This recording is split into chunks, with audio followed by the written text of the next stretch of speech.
Guys, welcome back to some more AFK Arena. Today we're over on our FHG account and it has finally come almost 60 days later, guys. It is time to redeem for our dimensional heroes.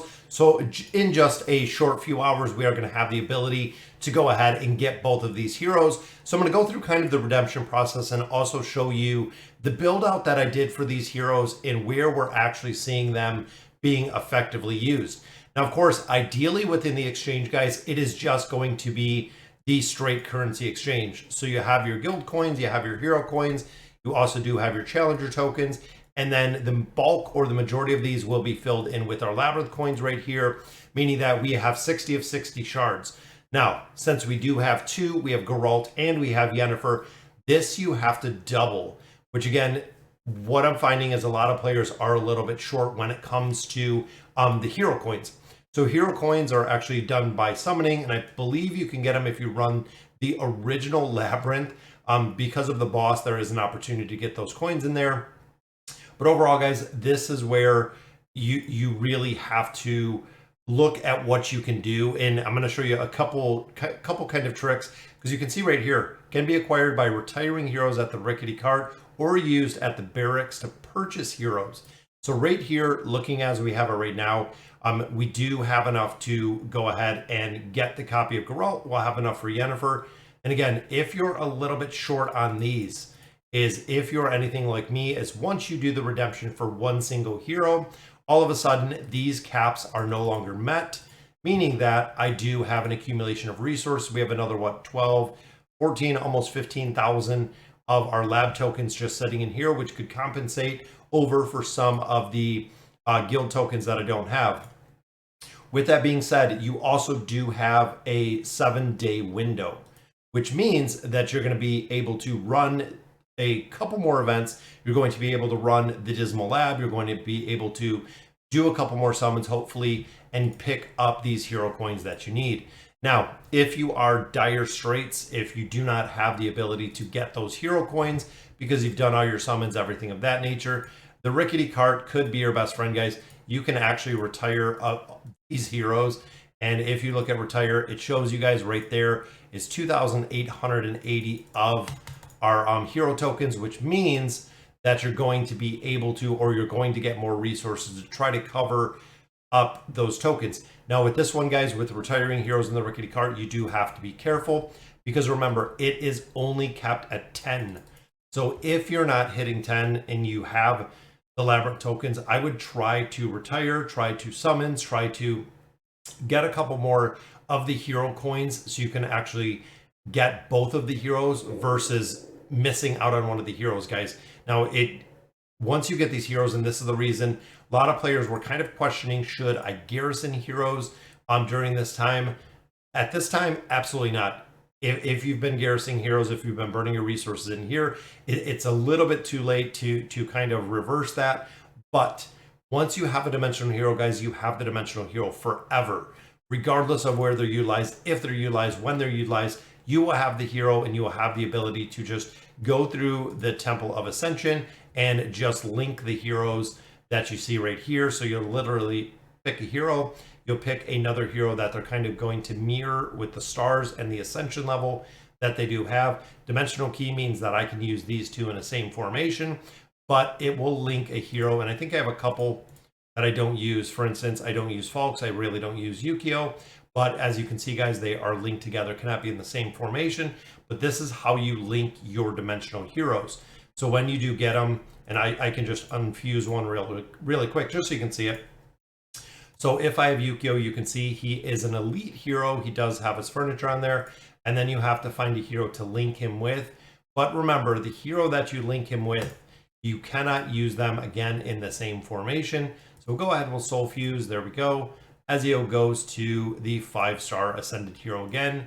Signature item comes up, engraving comes up, and that's it, guys. He is now linked. He is maxed out at 5 stars, which is the way to do it.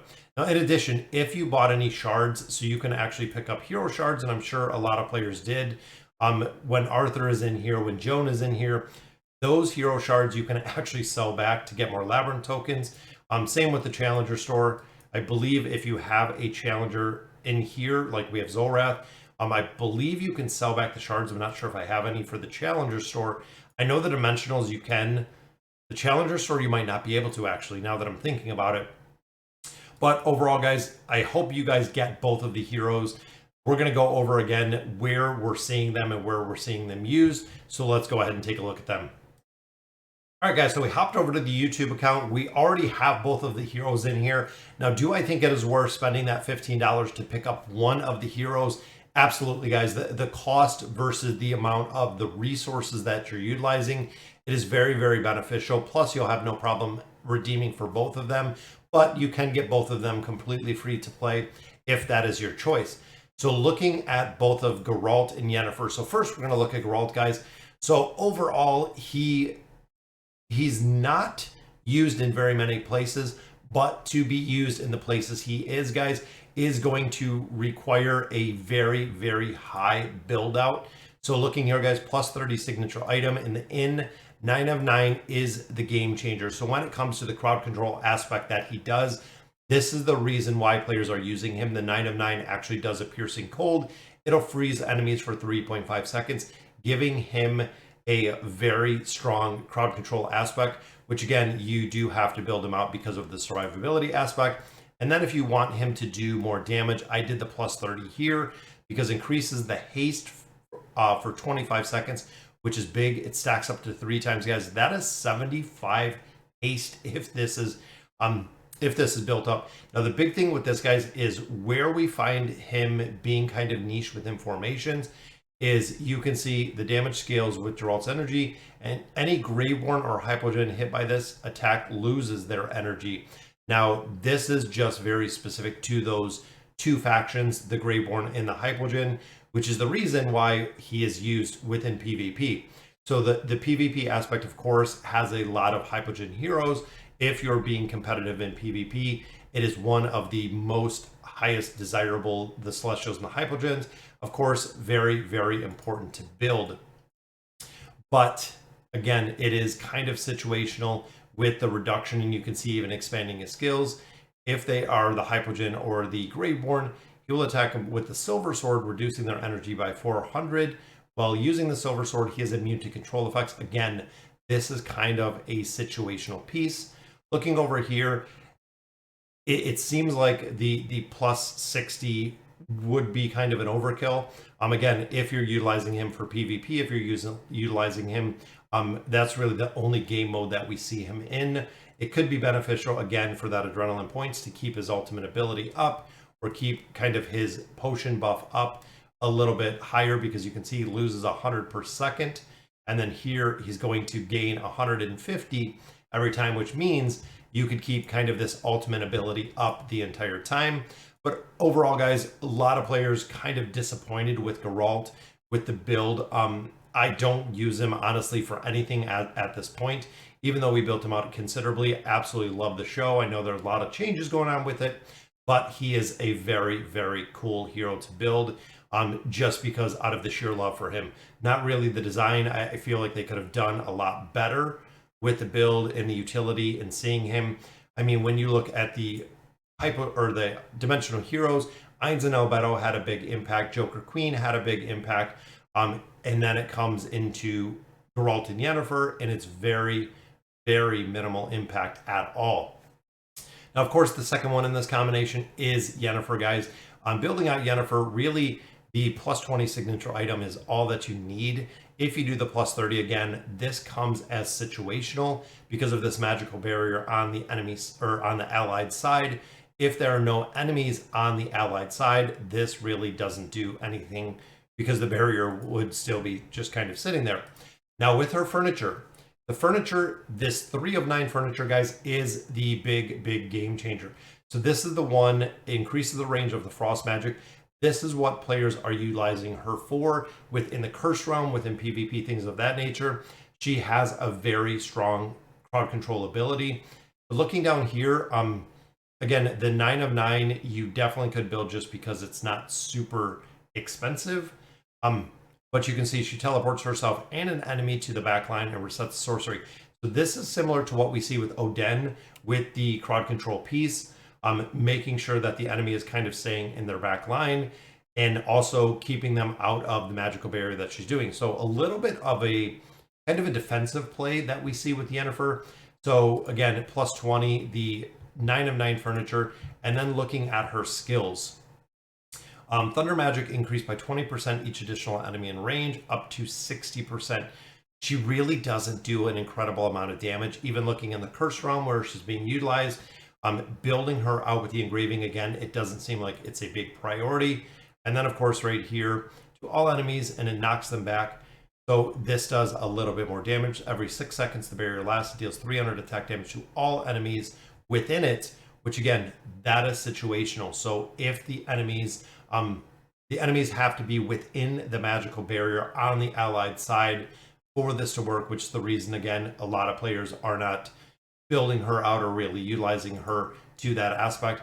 But if you want her to have any opportunity to really do damage, you're going to have to build her out again, just being a mage. Similar to what we see with Ullard, a lot more of the crowd control, or a lot more of the survivability kind of support aspect in a hero versus just being sheer damage like we see with Ainz and like we see with Scarlet. She has a lot more of the crowd control support aspect. So overall, guys, looking at the two new heroes, I would build, if I had an option to only build one and one alone, I would build Yennefer. Again, Yennefer is being utilized within a couple different formations. We even see her most currently within the Cursed Realm comp, again, being able to lock down enemies and also doing a decent amount of damage. But these heroes are going to be used in once they kind of go on global, once everybody starts getting them, we might see a lot more of the viability with them. Now, not saying can they not be used in different places. Could you level wise make a team that works? This worked incredibly well early game, but even looking when you start getting into higher level deficiencies, guys, it's not going to work. So there's Geralt right in the front line. So there we go. He drinks his potion, survivability issues, and then it's right down to getting wrecked. And a lot of heroes are like that, guys. If they do not have the ability to have an immunity, a lot of them do get killed out pretty easy, which is the reason either you have to have good mitigation, shielding mitigation. But overall, guys, again, the place that we're seeing Yennefer is within the Cursed Realm itself, and she is in a team specifically with Baden. Now, with that being said, guys, I know I have a couple more attempts here, but looking at the leaderboard, she is used in a team right here with Baden. You can see she is maxed out, 789, and that is maxed out, guys. So she is not even pulling 1 billion damage, being fully built. You can see even the engraving is there. It looks like 36 of 36 furniture, maxed out completely, still not even pulling 1 billion damage. The damage on her is very light, more support crowd control. Baden, of course, being utilized in here, but you can replace Yennefer with Kren, which does work incredibly well. In the same, this formation without Baden, without Yennefer, not really a game changer when it comes to the amount of damage. Of course, it's going to make a little bit of a difference, but not really a game changer. Sorry, guys. Again, just kind of a recap of where we would build them out, how we'd build them out, the exchange itself, and then also, guys, if I had to choose only one, Yennefer would be my choice. So let me know in the comments what you guys think, and as always, thank you guys for watching.